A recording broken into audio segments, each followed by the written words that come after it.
হরে কৃষ্ণ। সবাইকে বসন্ত পঞ্চমীর প্রীতি, শুভেচ্ছা ও অভিনন্দন জানিয়ে শুরু করছি মায়াপুরের রাধা মাধবের বিশেষ দর্শন।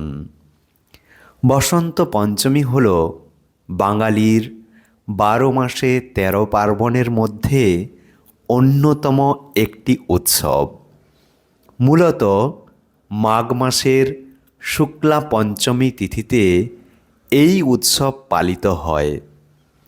আজ বাঙালির ঘরে ঘরে যেমন বিদ্যার দেবী সরস্বতীর আরাধনা চলে, তেমনি এই বসন্ত পঞ্চমীর শুভ তিথিতে মায়াপুরে শ্রী শ্রী রাধা মাধব এবং অষ্টসখীদের এক বিশেষ সাজে সাজানো হয়। শ্রীমতী রাধারানী এবং অষ্টসখীদের সম্পূর্ণ হলুদ রঙে রাঙানো হয়। এই হলুদ রং হল বসন্তের প্রতীক ও নবজীবনের প্রতীক।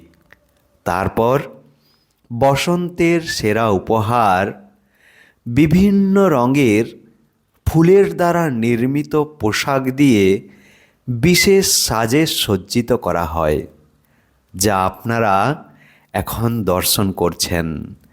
দীর্ঘ 1 বছরের প্রতীক্ষার পর পুনরায় এই দুর্লভ দর্শন পাবেন। তাই এখনই শেয়ার করে সবাইকে দেখার সুযোগ করে দিন। হরে কৃষ্ণ।